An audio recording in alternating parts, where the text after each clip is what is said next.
So Gropius was able to arrange a contract with the city of Dessau, with the mayor there, to create some more schools for the Bauhaus style in spring of 1925. So the school had three wings. One was devoted to the administrative offices, the other was a student dormitory, and the third was, of course, the workshops. So they were built in rectangular blocks to kind of signify their separation. And these blocks were connected by hallways. This building was kind of meant to resemble an airplane propeller, which was an homage to the Junkers Company that was a huge airline industry in Dessau in Germany. The building was very static as well as asymmetrical, which was an intended design feature. And the harmony of this structure was supposed to be evident after walking around it. So some of the walkways were raised up a bit, almost a full story above the ground. So they were seeing almost the hallway as a bridge at this point. And accordingly, the building is constructed of very sturdy materials. We've got steel, concrete, glass, um, and this was built in accordance with the principles designed by Boholy-Nagy. And the building blocks of the material, the raw materials were left exposed to play another homage to the machine aesthetic of the Bauhaus. Again, to reiterate, this was not a movement of embellishment, of decor. This is just a very straightforward, bare bones, functional design. This wasn't meant to have anything extra added to it. It has no elements that are purely there just for decor and nothing else. However, this is not to say that they weren't going for something that was design-wise very pleasing to the eye. They thought that this was design worthy. It's just that they didn't have anything that sole purpose was just the element of design in the architecture. So for them, the motto would be that form follows function. So first the function of something would be determined, and after that the form would take place or take shape. Talking about the type that was taught at the Bauhaus, um, they used a very rational geometric letter form. And as I mentioned before, the very tenet of their typography was using the sans serif, and they thought that this was the only type that resonated with their machine aesthetic. They also thought that it lacked any nationalist associations like Blackletter did. So they were trying not to have that National Socialist vibe, which was very important after the World War. And they also just liked its clarity and the fact that it was the most possible clear and readable characters. They also thought that they would go the best with photography. Font Futura. It is actually one of my personal favorite fonts to use, especially as a subtext. So this was actually not created at the Bauhaus, but this was designed by Paul Renner, who was originally trained as an architect. I thought that this typeface had the image of the Bauhaus, very efficient and very straightforward, very modern, and not so much a medieval revival. Um, for example, if you look at the O, it's a near perfect circle, which is probably the most straightforward version of an O that you could imagine. Although it's not perfectly round, it is slightly oval shaped.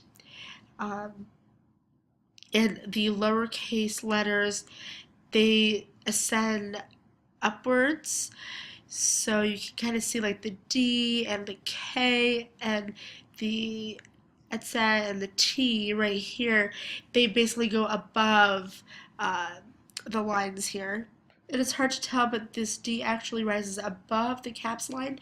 These letters were also meant to be uniform in nature, so there was not a lot of contrast between letter to letter. They were all supposed to kind of visually read as a whole, if that makes any sense. So the strokes have an even weight to them. And the uppercase letters have proportions similar to classical Roman capitals. This font actually wound up being used a lot during the 1950s as a publishing industry general purpose font, which I actually think that is a really good description of it. I can find uses for it in almost any logo that I try to design. It can be used both as a headline or as a body font. So there are various advertisements to this day that actually use Futura as a font within their subtext or logos. The font is used a lot in V for Vendetta, Sesame Street, the movie American Beauty, Doug, Lost, and Warehouse 13 TV shows. So just to name a few, um, definitely situations in film and media that you would see this. It was also reportedly Stanley Kubrick's favorite typeface, as well as Wes Anderson. So I know a few of you are fans of Stanley Kubrick. So, yeah. So the beauty of this font is that while it looks like it's perfect geometry, it actually isn't, because if it were perfect geometry, there would be no flow with the letters, and you do definitely see a flow. Unfortunately, though, in 1933, this font became to be associated with the Nazism.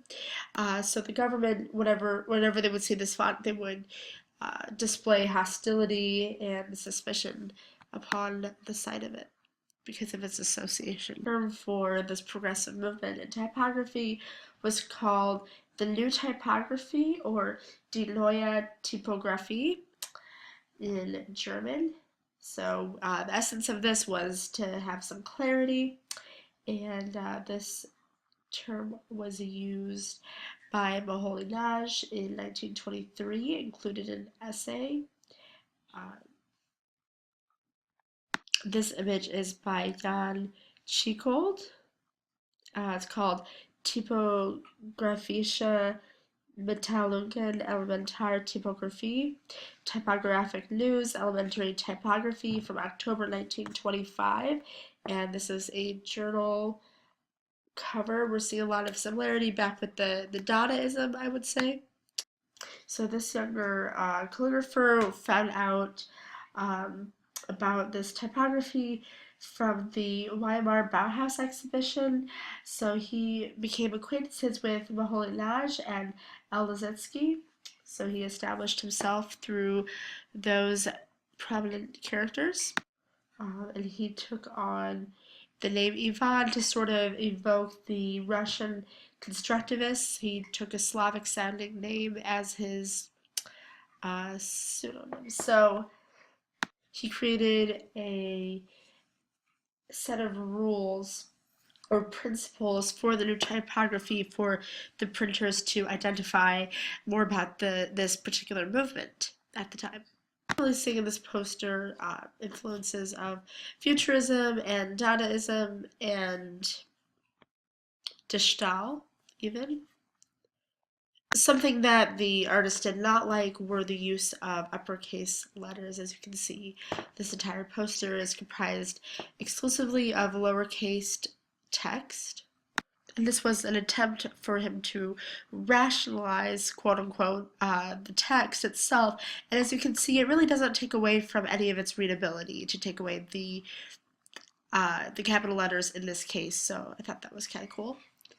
And finally, we have another one of Tschichold's pieces, Die Frau ohne Namen, which means the woman without a name. This was a movie poster for the largest cinema in Germany, which seated 2,174 people.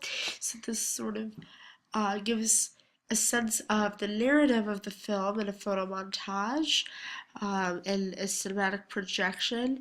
So you're seeing kind of a literal projection of the film, and you're seeing within that sort of a time lapse of different scenes of the film in a very orderly manner. And the composition is very cool because you see also the train tracks, which seem to bring the story forward. So you see this headed by the train bursting through this red circle.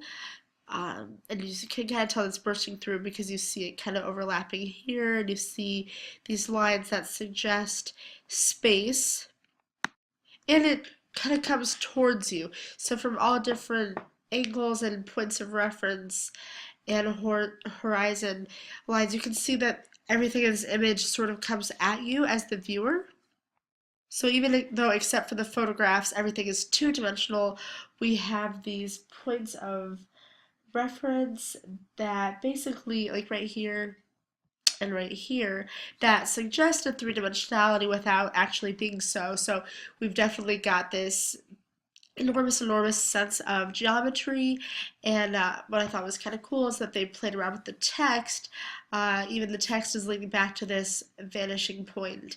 So even this looks like it's going back into space, even though it is just a static, flat text with different taperings of the font size.